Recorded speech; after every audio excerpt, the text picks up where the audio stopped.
Hi, folks, and welcome to First Bite, Fed, Fun, and Functional, a speech therapy podcast sponsored by SpeechTherapyPD.com. I am your host on this nerd venture, Michelle Dawson, MS, CCC-SLP, CLC, the All Things Peds SLP. I am a colleague in the trenches of home health early intervention right there with you.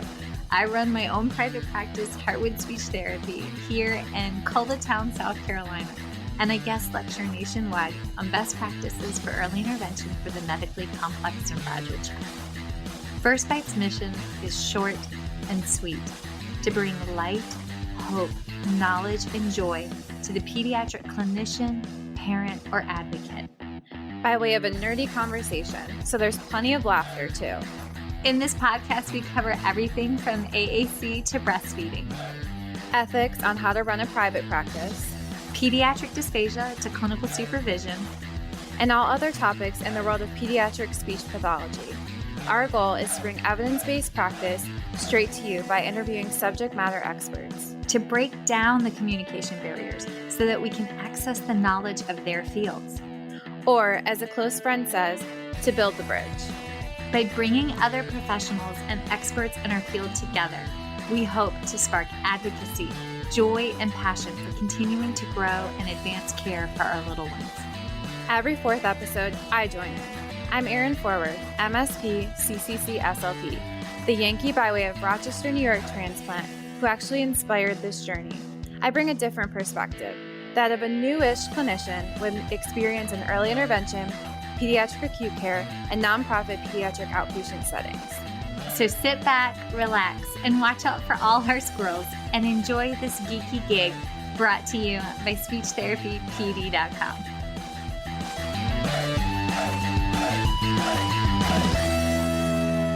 Hey, this is Michelle Dawson, and I need to update my disclosure statements. So my non-financial disclosures.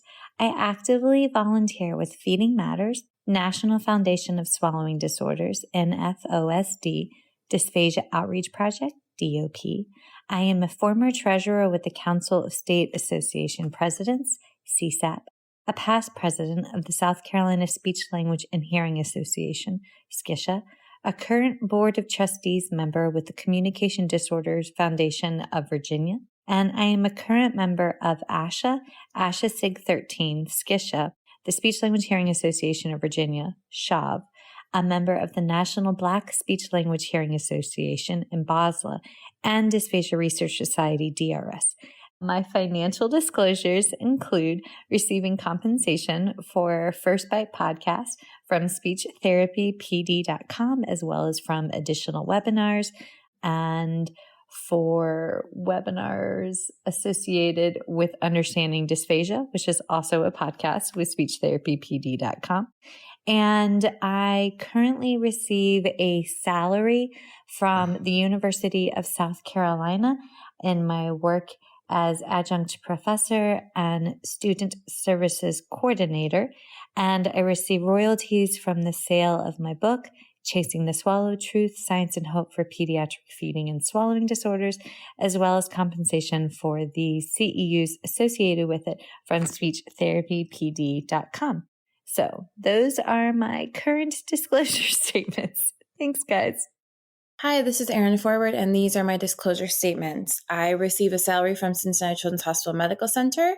I receive royalties from Speech Therapy PD for my work with First Bite Podcast and other presentations. I also receive payment for sales from the First Bite Boutique, which I have with Michelle Dawson. For non-financial disclosures, I am a member of ASHA and a member of Special Interest Group 13. I also am a volunteer for Feeding Matters. I am a contributor for the book Chasing the Swallow with Michelle Dawson, which I receive no financial gain. I also am a member of the South Carolina Coalition Committee with ICDL-DIF full-time. The views and opinions expressed in today's podcast do not reflect the organizations associated with the speakers and are their views and opinions solely. All right, everybody. Y'all, we are in for a treat.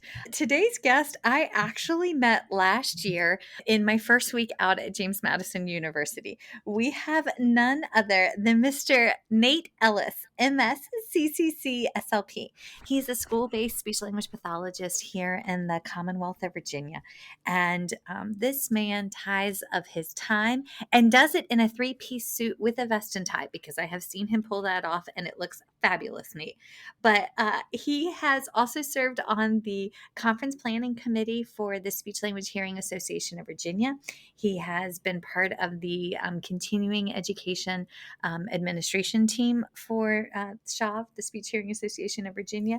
And his professional passions are in an area that absolutely boggles, if not scrambles, my mind. He talks all things phonological processes, speech sound disorders, and he thrives. Also, the way he explains it makes it not sound so completely freaking overwhelming for people like me that struggle with that area. But my favorite fun fact is he has a cat named Zargo. So, Nate, thank you for coming on. Absolutely. Thank you for having me. Yes. Okay. So, please give us the backstory. How did you find out about the world of speech therapy and then want to become a speech pathologist? I have to give all of that thanks to my mother. Awesome. As a I boy had- mom, I love that. Okay.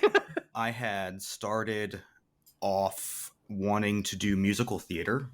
Okay. I have been doing that a lot in high school. I had private voice lessons and all of those things, and was really wanting to be on stage and acting and singing, not so much dancing. But I really kind of got in. I went to JMU for undergraduate. I was kind of chasing my best friend who had gone to JMU. And I had started off doing that as a major. Didn't like it. Really? And then, no. And then I switched and switched again and switched again. So I'd gone through 4 different majors. I was ending up in anthropology because it was the closest thing at JMU that I could get to linguistics. Okay.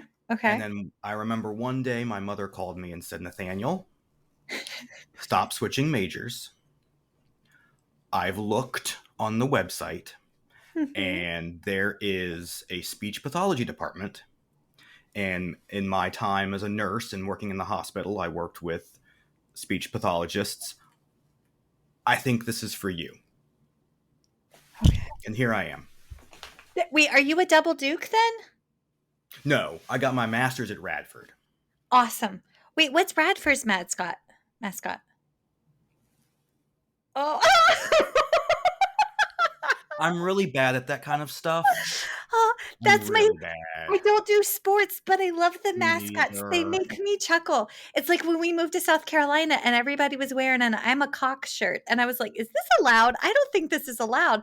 But their mascot is a gamecock. So obviously they had to shorten it to I'm a cock. I love my USC people, just so you know. But Let me see here now. I have to look it up. okay, so inquiring minds want to know, what were your 4 jumps? You went from musical theater to Highlanders. I should have known that. The Radford Highlanders. Wow. Okay.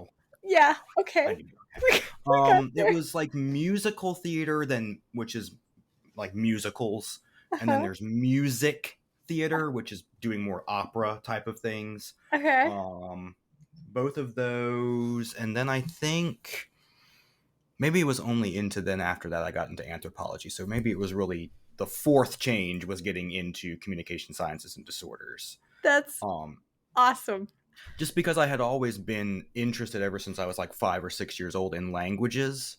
I was wishing kind of I was like J.R. Tolkien I was making up my own languages as a kid, grammars, writing systems and everything. It's just one of those little secret hobbies I've had for many, many, many years. I love that. So.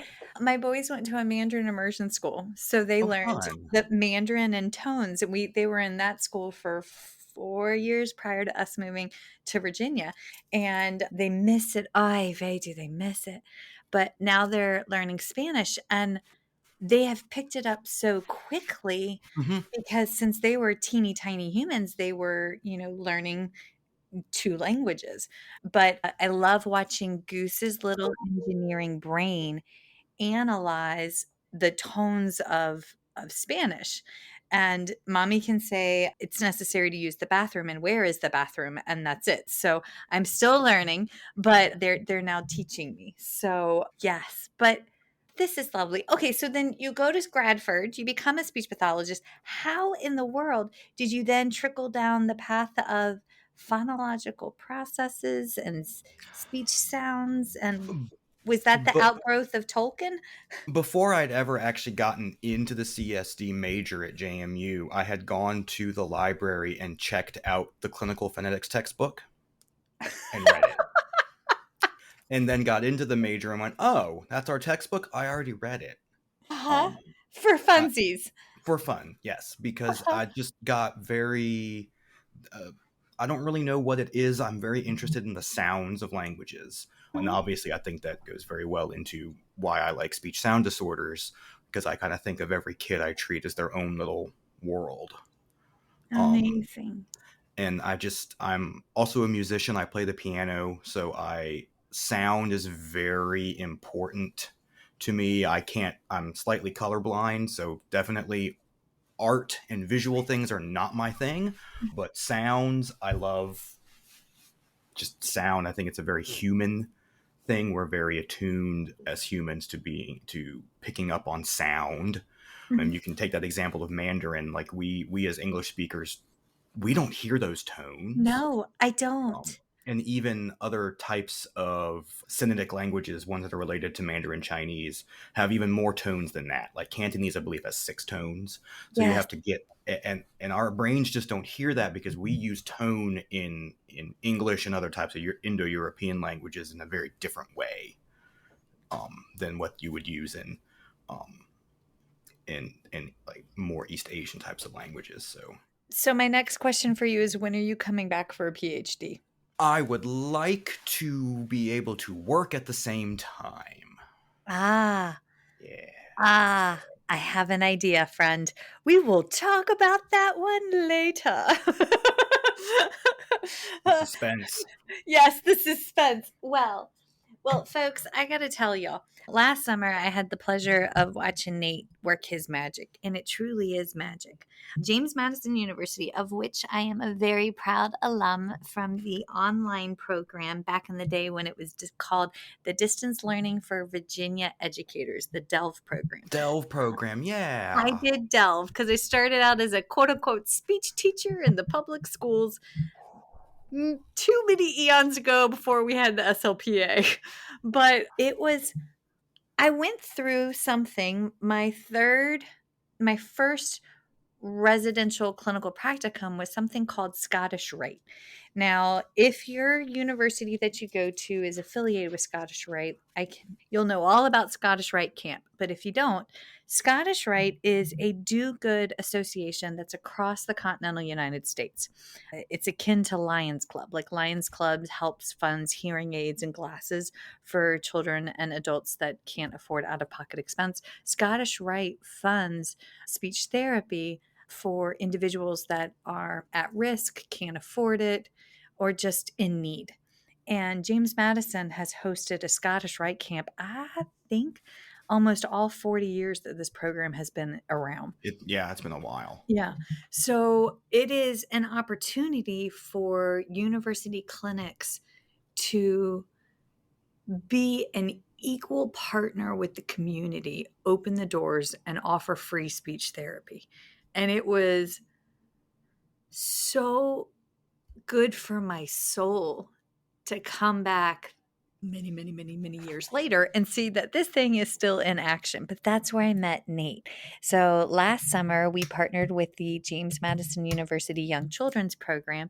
Dr. Cherie Harbick and Miss Sarah Teeter were the Scottish Rite Camp leads. And they were like, wait until you see Nate.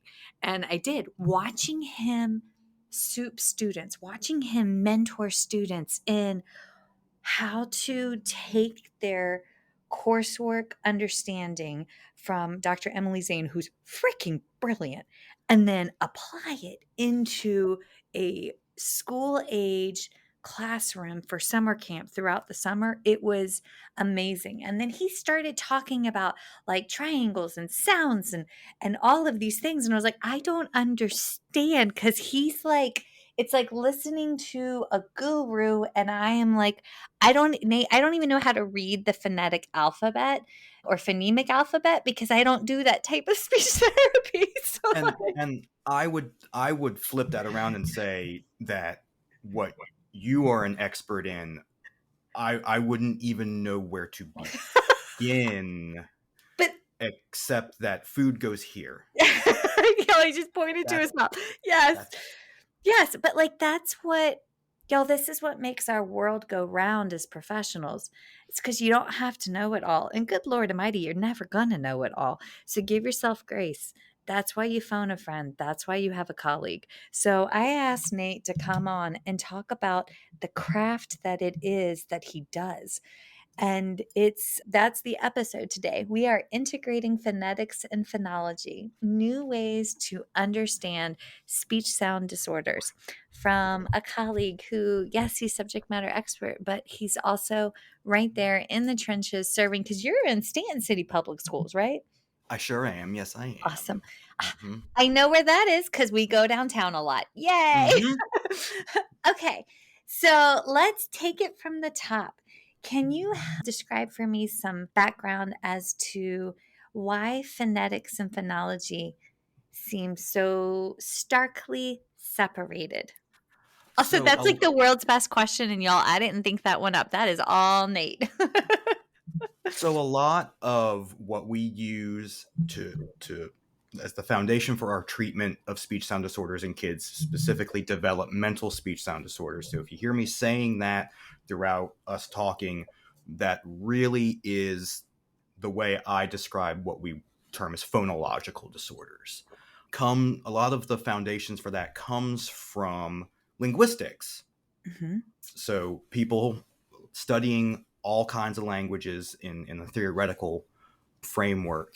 And over the past, I'd say 60-ish years, there has been a separation of phonology, which we can think of as being very cognitive and competence-based, versus phonetics, which is all production. Okay. And we can really see that a lot in the way that we diagnose, or the way that we separate speech sound disorders into different diagnostic categories. Like we have phonological impairments, we have apraxia of speech dysarthria, we have residual errors, and they all fit into different diagnostic categories based on describing the symptoms that we see with them. And a lot of times what you'll find is if there is some kind of phonetic or motor or real motor speech impairment, we classify that in the apraxia, dysarthria, residual errors, or R, L, or S errors. And pretty much everything else is phonology, a phonological impairment, where we assume that a child has lost contrastivity, the ability to use contrastive units, different sounds, a P versus a B, pit versus bit. And that type of framework has really stuck in the way that we do a lot of work, the way we approach analyzing errors, treating errors with kids. And it's been that way for a while. And I think a lot of it has just stuck, even in the face of research that is saying, hey, let's take a different look at that. Perhaps the two are not so starkly different, or should be so separated. Maybe there's a lot more that's intertwined between the two than we think. Okay, so now I want to know that. I want to know the research. Translate that. So that would be, we put a lot of emphasis on sticking with very formal type of almost mathematical formalisms in trying to explain how language works, Okay. in that lots of abstract units that are stuck up here that are translated into the way we form our sounds Okay. versus, so I think of that as a top-down type of approach Okay. versus a more phonetic type of approach, which is really a bottom-up. Okay. And I'm actually at the moment I'm looking at the PowerPoint presentation I gave at the conference last week, Yeah. because it has everything that I'm pretty much talking Folks about today. loved it. Yeah. Folks loved it.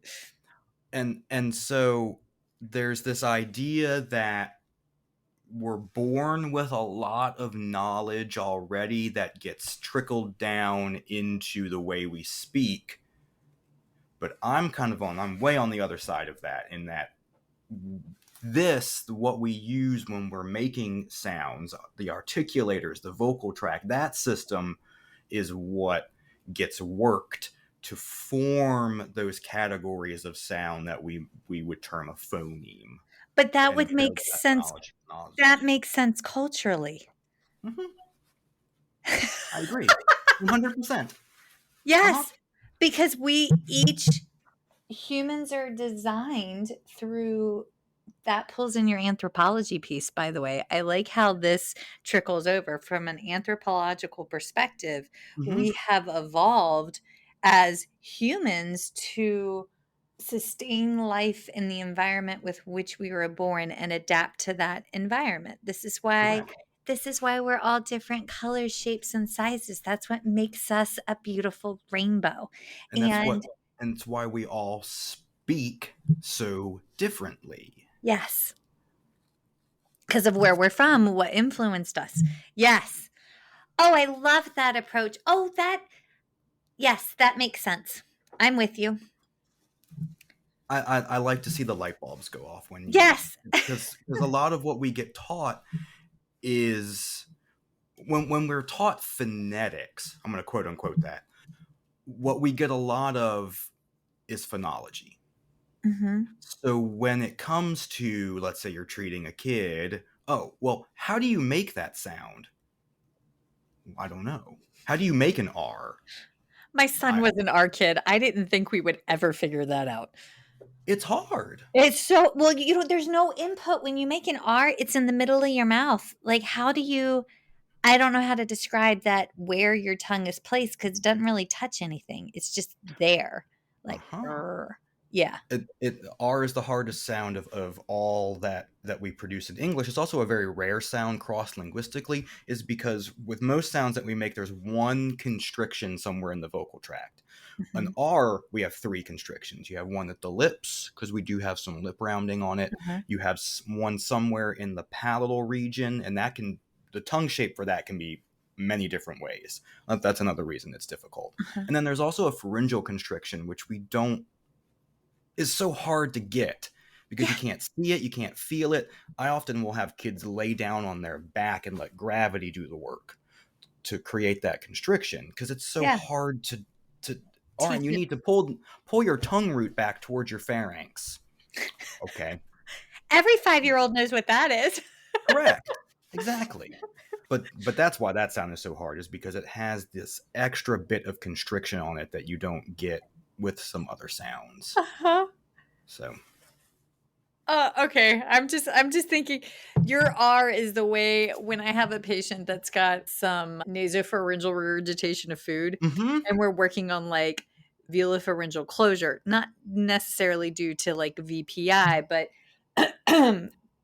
most of the kids that I have for feeding, if they have nasal regurgitation of food, they have flaccid dysarthria as an underlying etiology, normally like an infarct, a stroke, maybe low tone due to a genetic condition, whatnot. But I'll try to teach them how that closure should feel by laying on the ground and doing really hard, really loud, that sound. I don't know if I hard C a K sound, the k.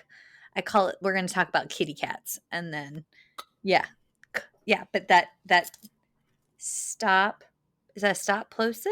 Am I right? Stop. Oh, see, I use the word plosive. Plosive. Okay. Now, that That's phonetics world. Okay. You will most often hear stop. Yeah. I prefer the term I prefer very specific terms when it comes to sounds, because I think of it in this way. Because to me, you can also have nasal stops, which are your Yeah. which some people could make an argument. Well, that's not a stop; that's a nasal. Well, we can Yes. get into that, but I prefer plosive because it creates a closure, and then what is characteristic of those sounds is the explosion of air that comes from the burst of and releasing that sound. So I prefer the term plosive, but that's a whole nother story and our talk we could get into. This is why we have to talk about a PhD, sir. Okay. But what are some of these reoccurring themes that have emerged within the research literature that like questions the separation that makes perfect sense from like a anthropological human side? The very first thing that I came across that really started me, because I had these ideas that there's something's not making sense for me. All of the kids I treat, I could say, okay, that's a phonological disorder. But I can understand why they're doing what they're doing from a motor basis, from a developmental basis, versus using these abstract type of categories to describe what they're doing. Because ultimately, I am more concerned about why they do what they do, explaining what they do versus just describing what I see. Okay. So one thing that really got to me and started to kind of reaffirm that I'm thinking on the right track here are called undifferentiated lingual gestures. That's a mouthful. What does that mean? So an undifferentiated lingual gesture it's an abnormal type of articulation, and it occurs obviously with lingual consonants, where there is tongue palate contact across multiple places of articulation. So if we're going to think, I always like to use my hand as my tongue, because it's a really good diagram, because the front part of your tongue is very flexible. The tip and the blade is a very flexible, and the back part of your tongue, the dorsum, is not. It kind of moves up and down, up and down. So it's a good, I like using my hand. So what you're going to get is, instead of these really differentiated movements of the tongue to make a dental sound or an alveolar sound, it's just up and down. The tongue muscles haven't been able to differentiate themselves between the different muscles of the tongue, as well as differentiating between the muscles that. So let me rephrase that, in that the four intrinsic muscles of the tongue haven't been able to differentiate, as well as the four extrinsic muscles haven't been able to differentiate and be able to move separately, which is what we would expect in typical motor development for speech and feeding and swallowing as well. And so the tongue and the jaw just move up and down, up and down, up and down. And so there's this contact across the whole palate versus this nice differentiated contact. Okay. And to our ears, our English biased ears, we might hear that as sounding like a T versus a K. Okay. And we go, oh, that's velar fronting. Okay. Is it? So what has been done to figure this out was back in 1990. So it's been a while. Wait, don't imply I'm old because I was born in 83, but continue. I was born in 87, so we're pretty close. Is using electropalatography. So What is that? So electropalatography is a type of instrumental method in clinical phonetics where you create, you put sensors across the tongue. Okay. Sorry, you put sensors across the palate. Sorry. Is that the thing that looks like a snowflake, but it goes in the mouth? like the sensors. It Mm, kind of looks like yeah, and it goes atop the palate, and then each one has to be specifically made. It's like a dental implant; it has to be specifically made for each person that's going to be using it. okay. And then what it does is it is able to record using electrodes where the tongue touches on the palate. Oh, that's cool. And what this researcher Fiona Gibbon, who's been the one who discovered this back in 1990, found was that what we think is velar fronting isn't really happening. The kids still make two distinct articulations for a T versus a K, but our ears can't hear it because our ears are biased to filtering everything. If we're English speakers, our ears are biased to filtering everything through the sounds of English. So a kid may go k, and then they may go da. Okay. Those are two separate sounds. But the Yeah. second one to our ears sounds like a T. Da. Yeah. Da. But a T for me is t. Yes. And so Okay. what we would think is, oh, they've lost contrastivity. And so we'll treat that as a velar fronting error, trying to teach the kids the difference between the two different sounds, when in the end, they haven't lost contrastivity.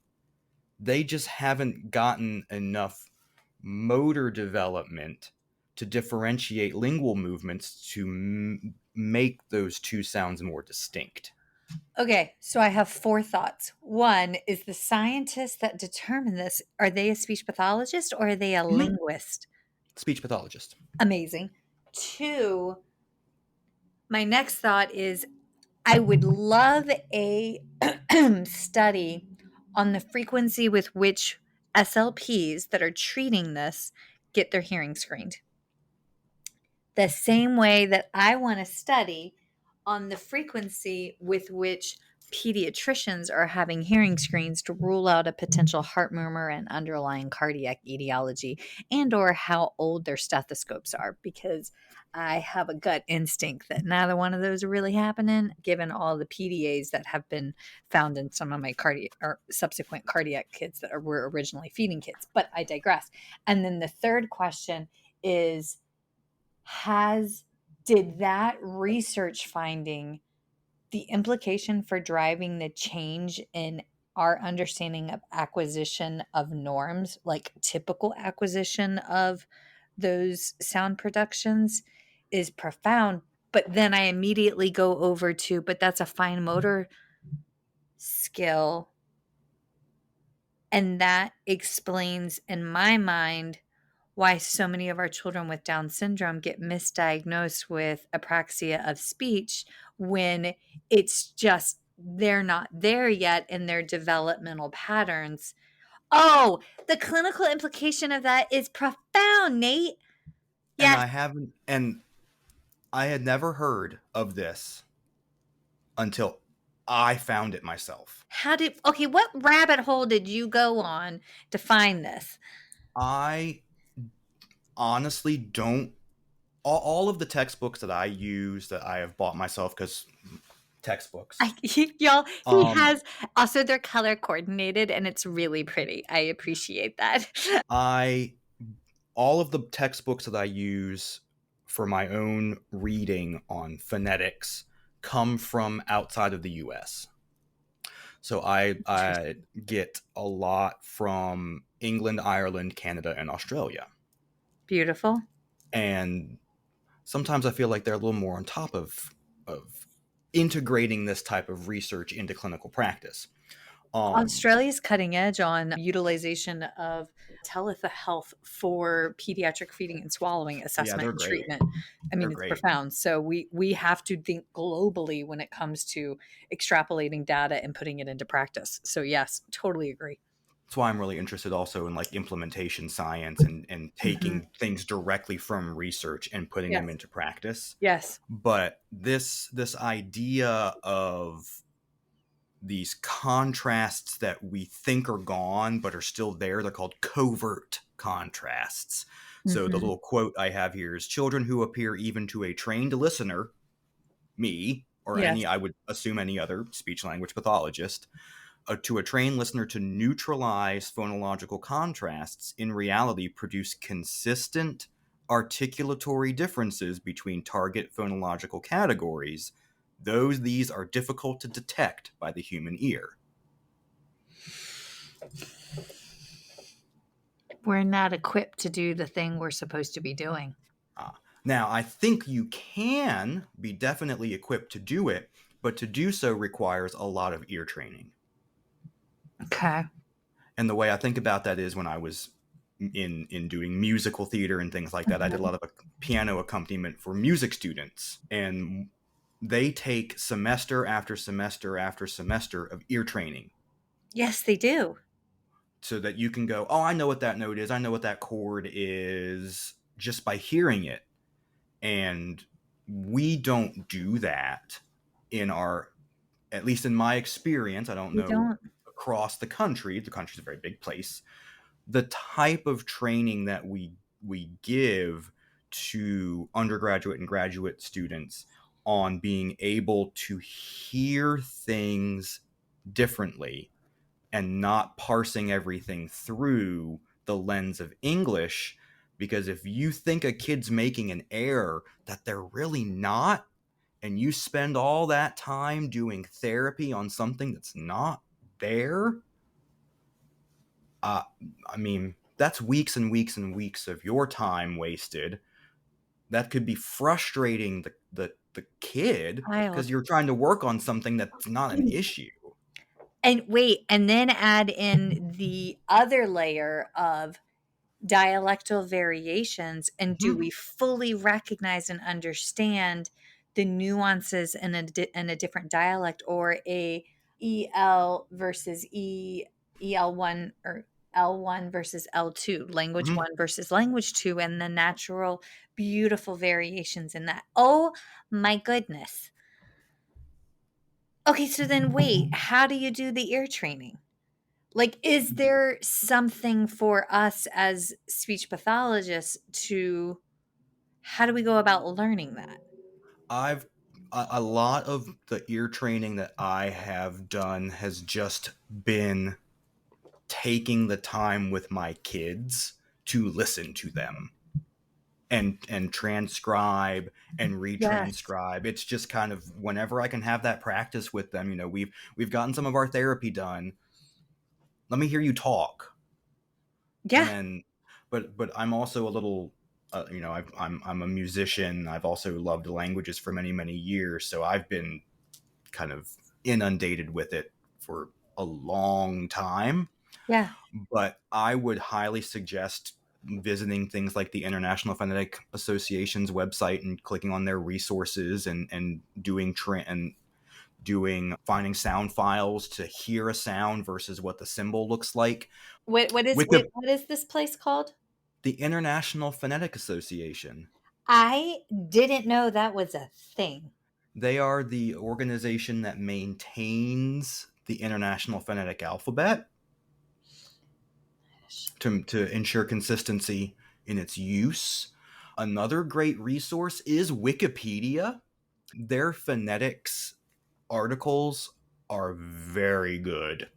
And they, like, every sound you can click on, it gives a huge description of it phonetically, and it has sound files so you can hear what it sounds like.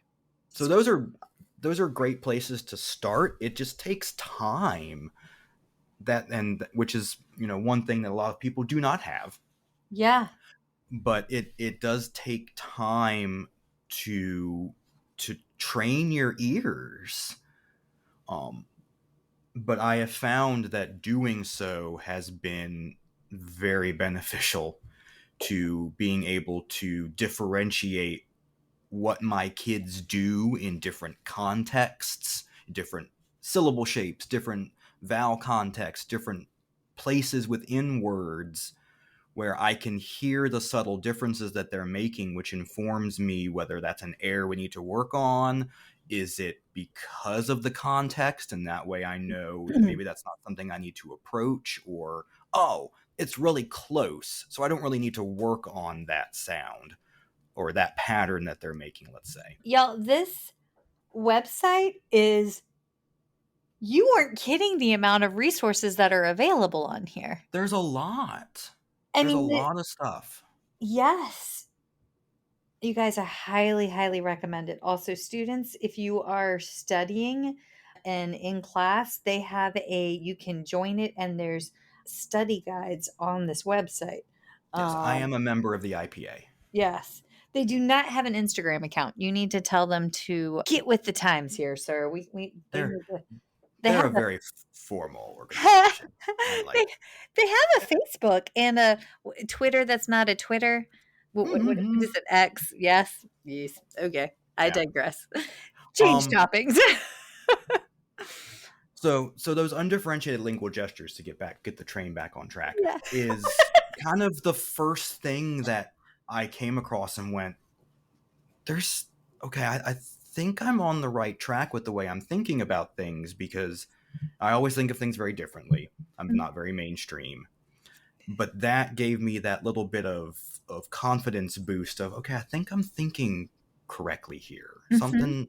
I'm on the right track. One of the other things that is more recent in the literature is called tongue-shaped complexity.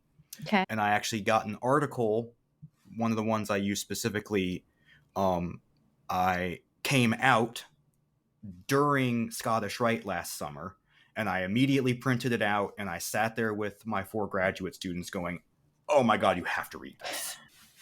Because it goes over this idea of tongue-shaped complexity, which is being measured using ultrasound imaging, another very So cool. up-and-coming type of Wait, instrumental what is this technology. article?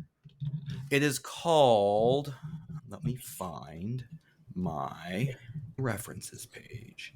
It is called Tongue-Shaped Complexity in Children with and Without Speech Sound Disorders.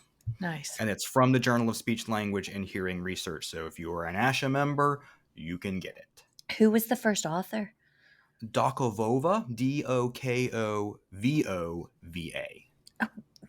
Yep.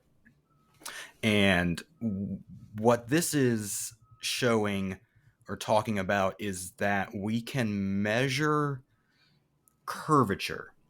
So this is we have to get a little bit into math.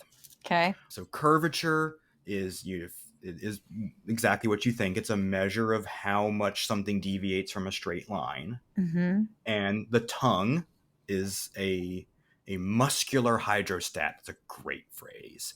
So it can deform and move in all kinds of ways and can get all kinds of different curvature values across the tongue. Mm-hmm. And the more complex a sound becomes, it has more curvature. It has more points along it that have different values for its curvature. Mm-hmm. And without going too deep into what that is, because we would need a little bit of calculus, but we're not going to go that far.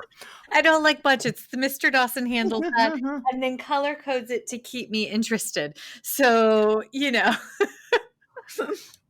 So, for example, a sound like K doesn't have much. It's got a little bit of curvature to it, but compared to the curvature the tongue needs to form to produce an R, there's more complexity needed in the differentiation of all of the tongue muscles to create the shape necessary to produce an accurate R. Mm-hmm.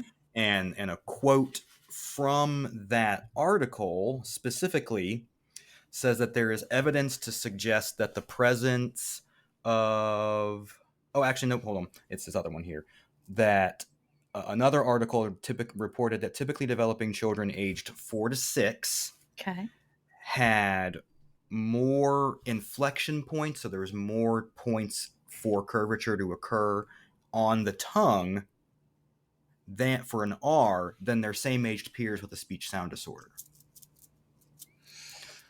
Okay, say that again so my brain can fully wrap around it.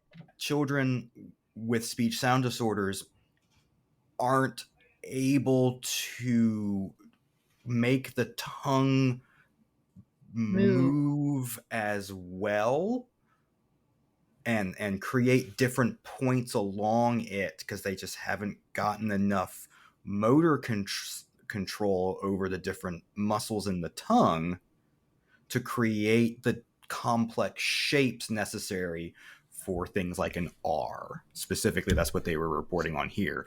But from my practice, I can absolutely think of some other sounds, such as an S, which requires a nice, very thin medial groove down the center of the tongue that funnels the sound towards the cutting edge of the teeth, which is what gives it that high frequency noise. And that takes a nice curve looking in a coronal plane versus a sagittal plane.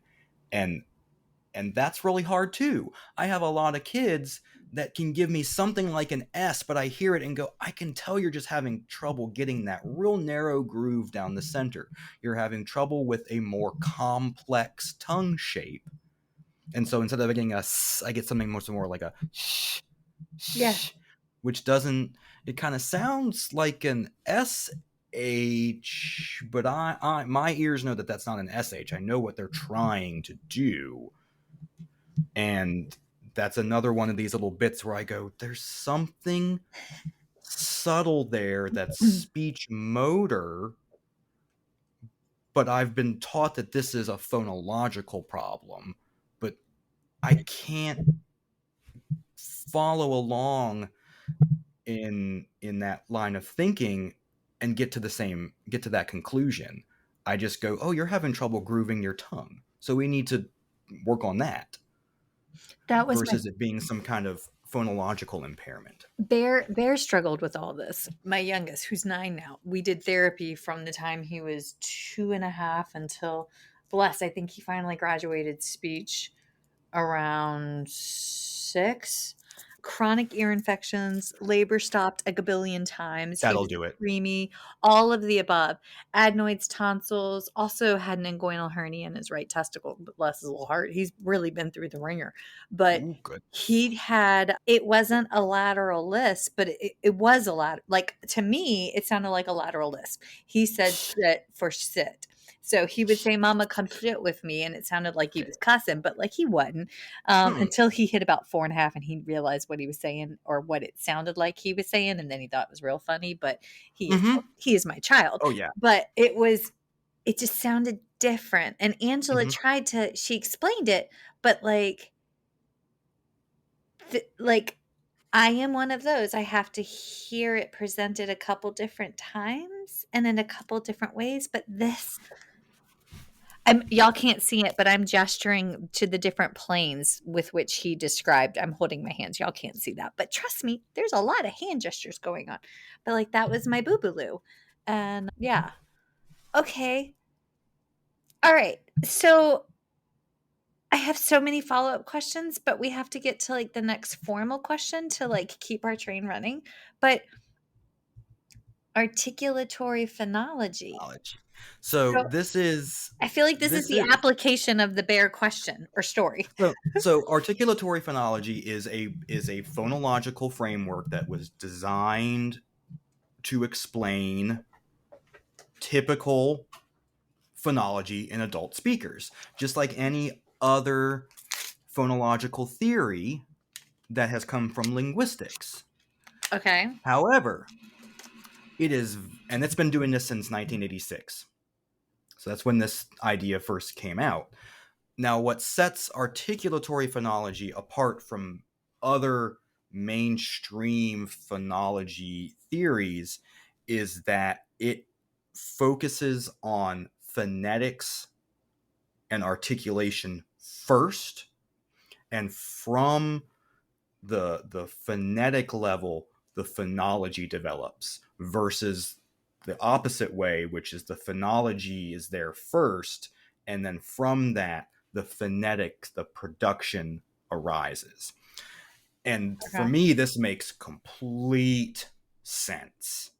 And so for those who will be listening, the idea of distinctive features where sounds have a set of binary features. A sound can be a stop or not a stop. It can be nasal, not nasal.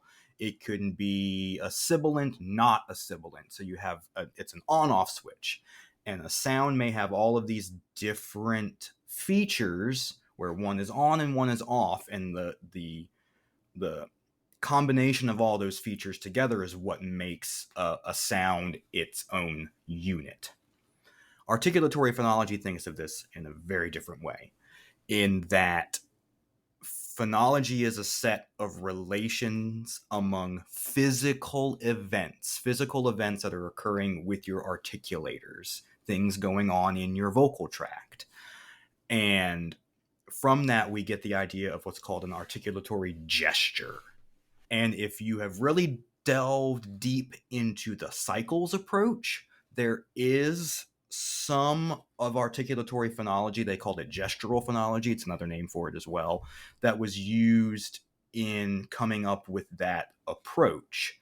So I can get on board with the cycles approach. That's typically what I use for all my kids. And so we're not thinking of things as these binary units anymore. I've never been able to think of things it's a black or white, it's on or off. I can't. Everything is a middle gray ground. Yes, but I then just can't all do of it. the things overlap on each other. Right. And yes, okay, I agree. And so what we get with this articulatory gesture is that's our fundamental unit. So we're no longer thinking of like the phoneme. We're thinking of this gesture. And a gesture is just where are we having different constrictions occur within the vocal tract? Because ultimately, that's what speech is. It's a series of constrictions made by the articulators in the vocal tract that we then interpret as having meaning. And so there are all these different parameters that a gesture can have. Where is a constriction happening? How much of a constriction is happening? You can have a closed constriction, and we think that is a stop. Or if the tongue is just slightly open from that stop, that closed position, we have a fricative now. You open a little bit more and you get an approximant. So, and that's the term I use others would be more familiar with hearing glide or semi-vowel. I'd prefer the term approximant. But what is a glide or a semi-vowel or an approximant? A glide or a semi-vowel is what we would think of as a W, a Y. Oh, okay. The phonetics term for it would be an approximant, because the articulators approximate each other, and they're in between a fricative and a vowel. Okay. So we can include some more sounds and approximates, like you can do your W's, your Y sounds, your L's, your R's. And then as you open the vocal tract even more, you're starting to get high vowels, your E's and Oo's, and then you open more and more and more, and you get your A's and your Ah's. And we're going to describe different sounds based upon where that constriction is happening and how much of a constriction is happening, versus talking about place and manner, which we can still think of in that same way. Where the constriction happens is your place of articulation. How much of a constriction is happening is your manner of articulation. Mm-hmm. And that way we're relating the articulation to an actual physical event versus an abstract set of features to describe the sound, which to me makes a whole lot more sense. It does. And the other great thing about articulatory phonology that other mainstream kinds of frameworks aren't able to do is it's able to describe how things occur in time. Okay, so when you what's that mean?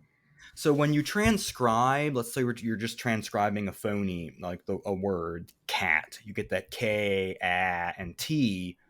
None of that describes how those sounds occur with each other in time. Okay. They're individual, segmented, discrete units. It's as if you're saying a K, and then you're instantly into an A, and then you're instantly into a T.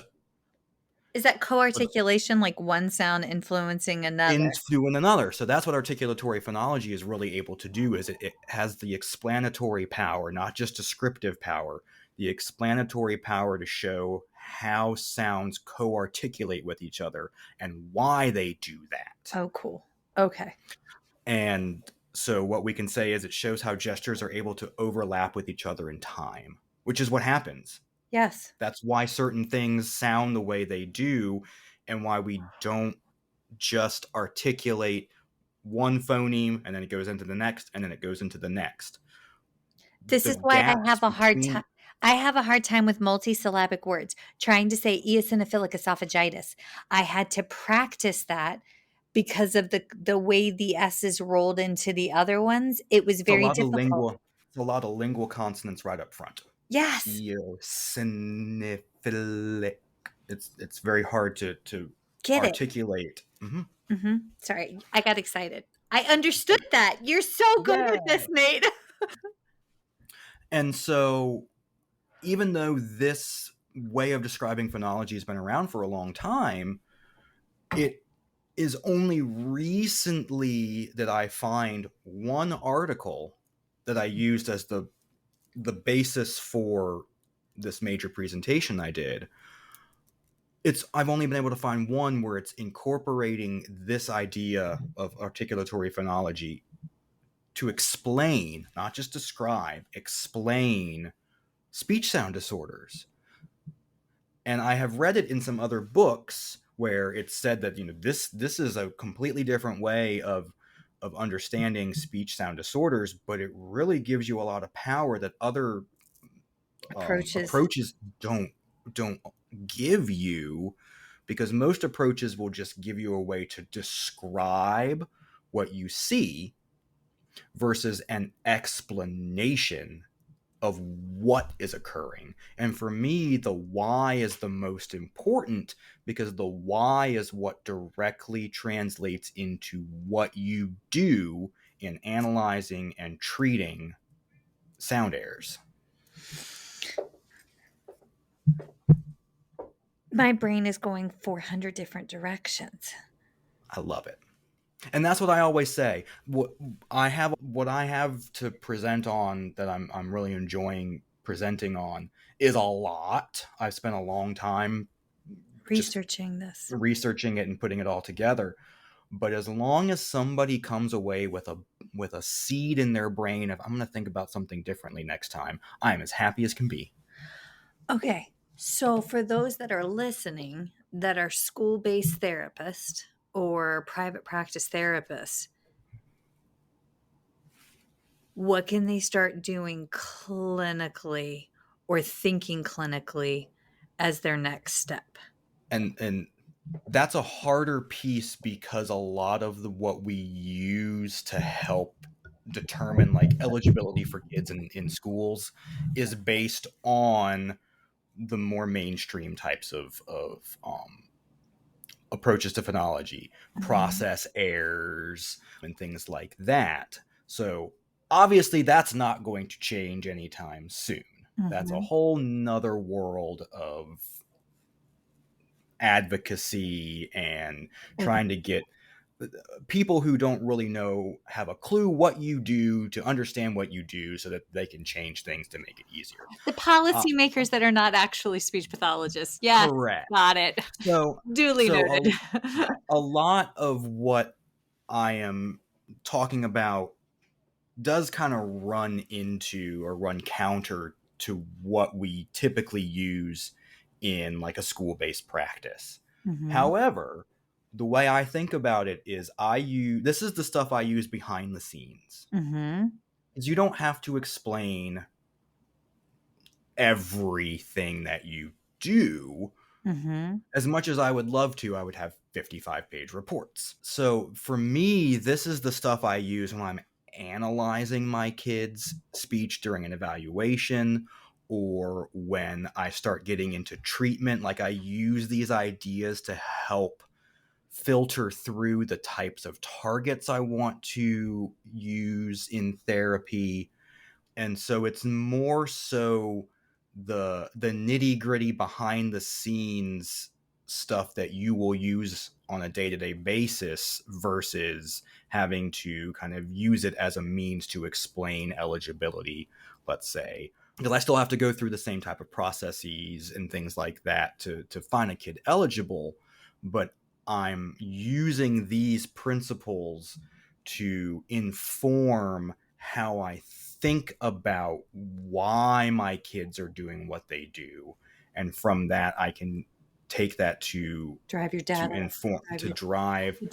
drive how I plan and what I want to work on with them, as well as using it as a means to determine what kinds of words are going to be the best to help my kids be successful. Because I do like to spend the time to kind of curate the right types of words to make my kids successful, because I find that a lot of target words aren't designed to really get the sound out in a way that's going to make the kids successful. You know, it might give a real pretty picture on your card, but if I've got a kid who has an L problem, I'm not going to want to use like llama. Llama would be okay. Okay. But more like a loop. Okay. The word loop, because if they're turning an L into a W, let's say, which we can explain, but I want to use those principles to know that I'm not going to want to use like a rounded vowel, because that co-articulation there is going to be too difficult for them, and it's going to really push them into wanting to articulate something in a different way, versus a word like leaf, where that spreading is really forcing their articulators into a certain position that's going to be more successful for them to get the sound out.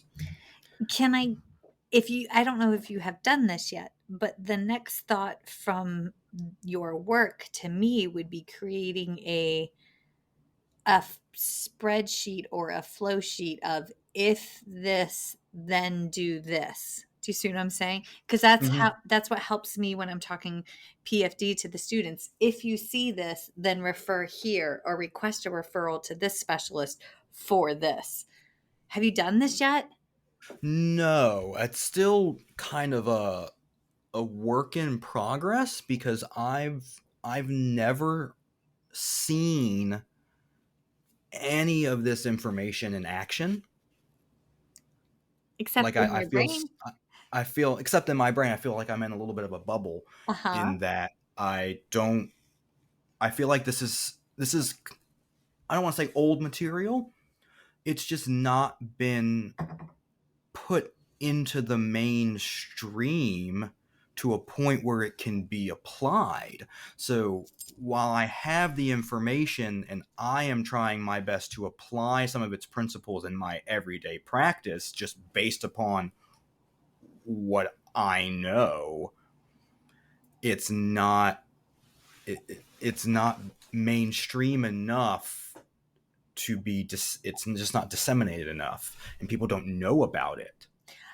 This is the ketogenic diet. Back in 1994, there was a bunch of researchers up in New York City that were doing studies on the ketogenic diet for seizure management in pediatrics, and it yielded better results for stopping or halting certain pediatric seizure disorders than any of the contemporary pharmaceutical approaches. However, the research didn't really come to light or go anywhere for like 10, 15 years. And now all of a sudden we've got like more voluminous research being done on it, but it had to go. I mean, wait, Nate, you could do this. Folks, I'm like Nate's like nerdy hype SLP friend over here, because like this is, I've seen the way he explains it to the students, and it clicks. Yeah. So then let's make it, friend. I always say that I am much more interested in what a kid does than what my interpretation of their error is. Mm-hmm. I'm very, very child-centered. Yeah. I really could care less about adults. But if we as adults are allowing our ears to hear kids kind of incorrectly, then, and we have this idea, this model that allows us to really delve a little deeper into what they're doing, I don't know why we're not wanting to jump on top of it. I do think that some of the difficulties come from the fact that this does require a lot more in-depth knowledge of phonetics and speech science, which and anatomy and physiology, which you take at the very beginning of your undergraduate coursework, and then you never think about it ever again. Till you go to take a board exam and you restudy everything. Or you're in the middle of practice going, I remember learning something about this, but I can't remember any of it. I mean, dust out the cobwebs here, friend. Yeah. But I have found that those areas are things that have informed my practice more so than anything else I have learned. I love this. Okay. So then what I need to do on my end is introduce you to my sweet friend Yumi with Speech Therapy PD, because this needs to go into some webinars. And I pluralize that on purpose. And then I need to have a sidebar conversation with you about pursuing PhDs, because this has to happen. And then you need to craft it and build it, because we're speaking it into the universe here. Yes. While I sit here and stem on my focus, I got those little touchy pads that have the bumps in them. Do you know what I'm talking about? A Poppet. No, well, it's like that, but it's they look like Scotch tape, but they're raised and bumpy. They're delightful. So, folks, if you too get excited in STEM, these are delightful, and I have them stuck on my desks. I'll have to take a picture and send you a picture of it. But yes, Nate, this is lovely. We could go on and on, but I would really like to have a part 2 on like interventions and approaches that way. And that's tough, because there's nothing out there unless I just can't find it because it's behind, the wonderful paywalls. Paywalls. As I have been told, you could just email people and they would be happy to send you the copy of their research. First authors on articles have the ability to disseminate the journals. So, and I'm just too nervous to go, hi, can I have a copy of your article? Dude, folks love that, because it means that somebody is equally passionate. And Dr. Memory Goza, who I think is like a fairy godmother, and she's only like a year older than me. I might actually be a year older than her. But like, do you hear me interjecting with but likes? That's how like nervous and excited I get just thinking about her. She shared in an episode we just recorded on prom, like, look, when we're first authors or when we're authors on the articles, if somebody reaches out to us, we're going to share it, because that means somebody is passionate. Yeah. And that was incredibly, I don't know, it was a profound, heartwarming moment for me. But all right, if folks are listening and they have one extra mad money or a little bit of love money lying around and they want to donate somewhere in your honor, where would you like them to send it? I would probably recommend donating to the Communication Disorders Foundation of Virginia. I'm not a member of it, but I just know that they do fantastic work, specifically with every year promoting student research. And if there's anything that I think any organization can do, or any practicing professional can do, is to promote and support students in research, their own research, in learning those skills, because they are not just vital to doing research if that's what you want to do, but in actual practice. All of those ideas transfer over to practice. I have a hypothesis and now I have to test it. So I'm going to do an evaluation and then analyzing it. What are my results and my conclusions? It's all the same process. So if we can, if you've got a little extra and you want to give that, donate that, the Communication Disorders Foundation of Virginia is where I would absolutely say to donate. Y'all, I did not pay him to say that, but I do have to give the disclosure that I'm a board of trustees member on that foundation. But we do. And we throw one heck of a party. So y'all come to SHAV next year. It's back in Richmond. And I think a different hotel. We're downtown Richmond next year. But correct. Yes, but y'all come on, because on Fridays we have our poster presentations that the students disseminate the research he was talking about. And I think this year we had 20, 30 presentations. There were 32 submissions and 31 of them were there. Yes, that's profound. Which is a lot more than we've had before. Yes, which we squeezed in a little hall. I guess I should also put out the disclosure that I'm also a reviewer for those submissions. So I read through all of the student poster submissions, and it is. I like to see students having that passion, because I did not have that when I was in graduate school. I could have cared less. No, me too. I was trying to survive life at that stage of the game, but correct. Yes. And so to see students having that passion at that age, even though that doesn't seem like it's very young, is wonderful. And if we can support that, I absolutely think as professionals we should. Yes. Okay, now the second question that I have to close this out on is, if somebody wants to learn more from you, are you comfortable with giving out either an Instagram handle or a email address that they could reach you at? I'll give an email because what's social media? You're so funny.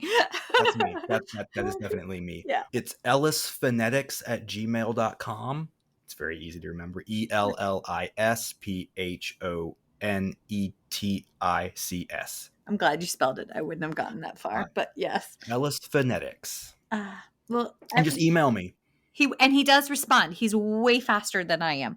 So folks, if you are listening and you haven't found us on the social media, First Bite is on social media. So check us out on First Bite Podcast on Instagram, on Facebook. Aaron and I both have LinkedIn accounts as well. You can reach out to us there. But Nate, with a very full heart, thank you so much for coming on and being with us. You're welcome. Thank you. Yep. Thank you for joining us for today's course. To complete the course, you must log into your account and complete the quiz and the survey.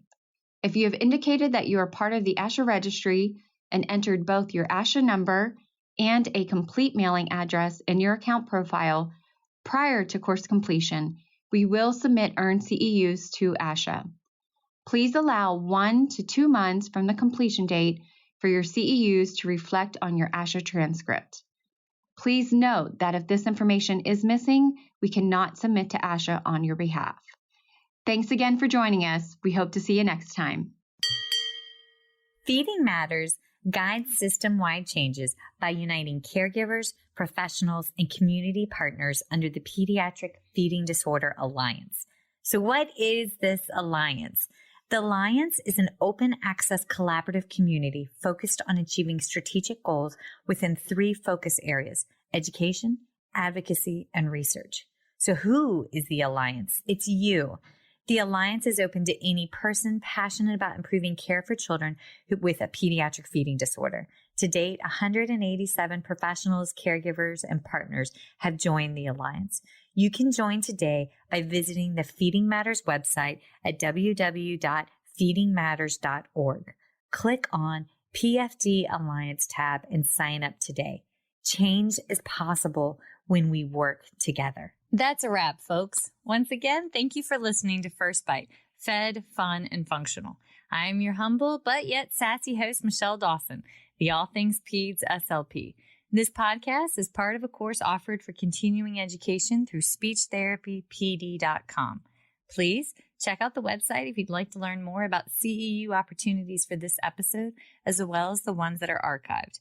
And as always, remember, feed your mind, feed your soul, be kind, and feed those babies.